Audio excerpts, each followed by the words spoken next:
મંગલમૂર્તિ મહાપ્રભુ શ્રી સહજાનંદ સુખરૂપ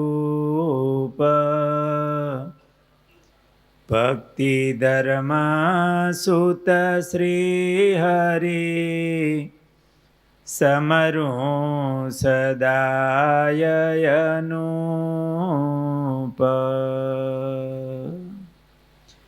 બોલો સ્વામિનારાયણ ભગવાનની જય.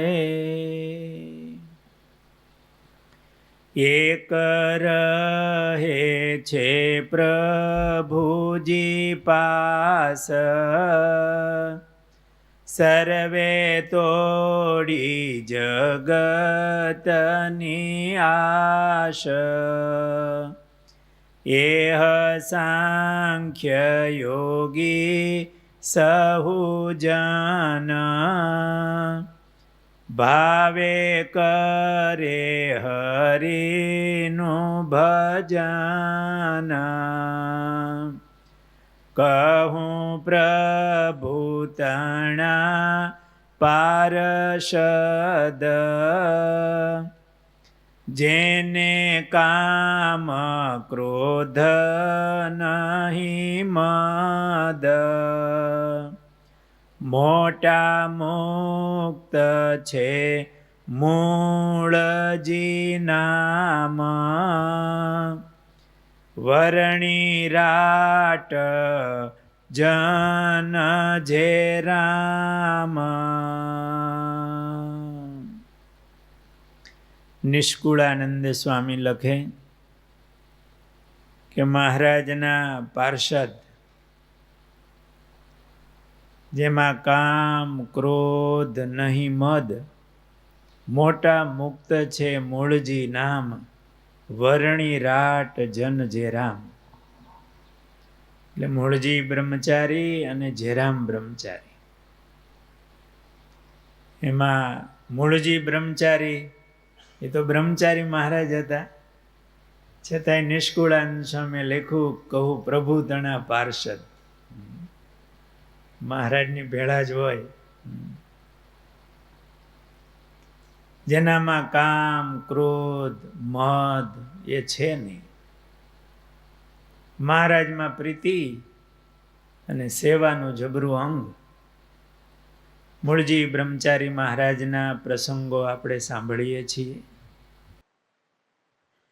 મહારાજ ગઢપુરમાં વિરાજમાન હતા.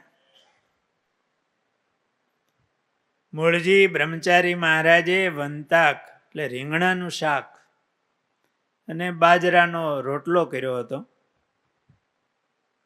રોટલો સારી રીતે ચોપડેલો હતો. રીંગણાના શાકનો વઘારે બહુ સારો લીધો હતો.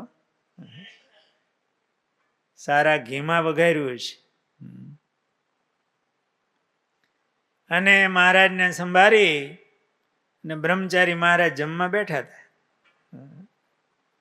ત્યાં અચાનક મહારાજ આવ્યા.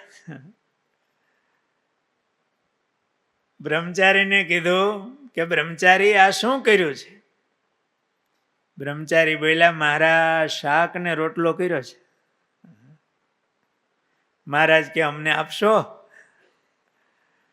બ્રહ્મચારી બોલ્યા, મહારાજ તમે ખુશીથી જમો. મહારાજ હજી તો બ્રહ્મચારી મહારાજ તૈયારી કરતા હશે. મહારાજ જમવા બેઠા. મહારાજ જમીને બોલ્યા, જુઓ ને આ કેવું સરસ શાક કર્યું છે, અને આ રોટલો કેવો ચોપડ્યો છે. આ તો કર્મની રેખ પર મેખ મારી છે. કેમ જે આવા સ્વાદીઓ હોય તે નિષ્કામી હોય નહીં. અને આ બ્રહ્મચારી તો ઉર્ધ્વ રહેતા છે. કર્મની રેખ પર મેઘ કોને મારી? પાછા પોતે જ બોલે.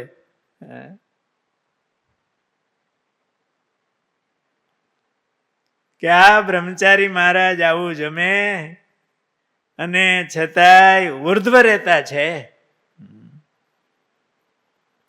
એમ કહીને મહારાજે બ્રહ્મચારીના ખૂબ વખાણ કર્યા.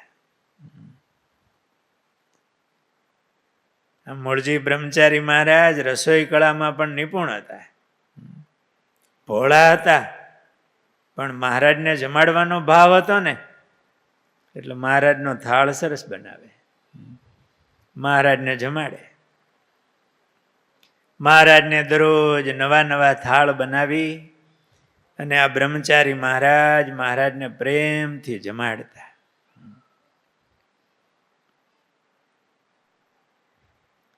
એક વખત ગુજરાતના હરિભક્તો કેરીઓના ગાડા લઈને આવ્યા. પેલા સૌરાષ્ટ્રમાં કેરી ઓછી થતી, ગુજરાતમાં થતી, દેશી આંબા હોય એટલે ગાડા ભરીને હરિભક્તો કેરી લાવ્યા હતા. દાદાના દરબારમાં ગાડા છોડ્યા. હરિભક્તો બહુ જાજા આવ્યા હતા. ગઢપુરના હરિભક્તોની બહુ મોટી સભા ભરાઈને બેઠી હતી. બીજા ભક્તો આવ્યા હશે, કદાચ સમૈયા જેવું હશે ને કેરીના ગાડા આવ્યા એટલે મહારાજ બધા હરિભક્તોને બોલાવીને કેરી મીંડા આપવા. મહારાજ આજાન બાહુ હતા. મહારાજનો ખોબો મોટો, ખોબો મોટો તો ઘણાય ન હોય, પણ મહારાજનું મને બહુ મોટું. પીરસવામાં, આપવામાં. મહારાજ એક હાથમાં આમ જેટલી કેરીઓ આવે ને એ લઈ લઈને મીંડા હરિભક્તોને દેવા, તો ગાડા તો મંડે ને ખાલી થવા. ઠેઠ ગુજરાતમાંથી લાવ્યા હતા. બ્રહ્મચારી મહારાજને થયું કે આ મહારાજ માટે કેરી થોડીક લઈ લઈ અને આ સંતો માટે લઈ લઈ.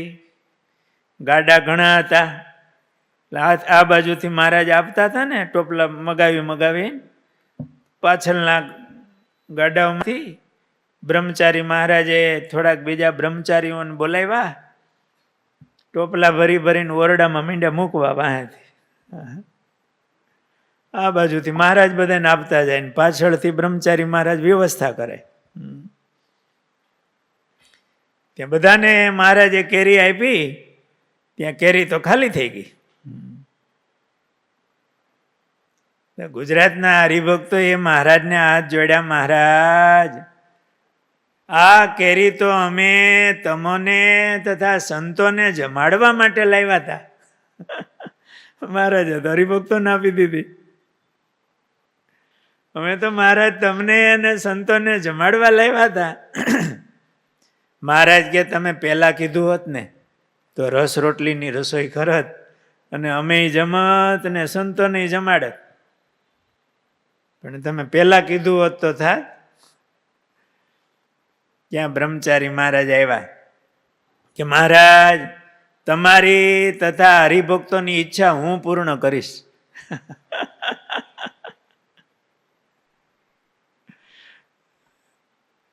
એમ કરીને મહારાજ હાલો મારી હારે.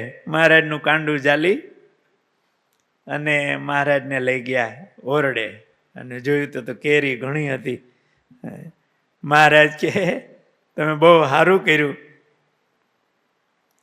મહારાજ બહુ હસ્યા અને બ્રહ્મચારી ઉપર પ્રસન્ન થયા. માથે બે હાથ મૂક્યા અને મહારાજ બ્રહ્મચારી મહારાજને ભેટા, છાતીમાં ચરણારવિંદ આપ્યા. અચ્છા, ઓલા હરિભક્તો એનો ભાવ હતો, મહારાજ અમારે તો તમને સંતોને જમાડવા હતા. અને મહારાજ તો પ્રેમથી હરિભક્તો હતા, કેરીઓ મીંડા આપવા. મહારાજ બહુ દયાળુ, પીરસવાનું મળે તો થાકે જ નહીં, ભૂલી જાય બધું.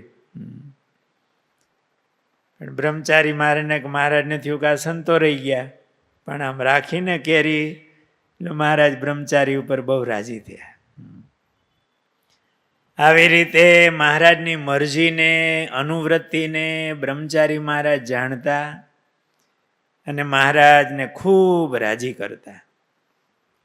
સહજાનંદ સ્વામી મહારાજની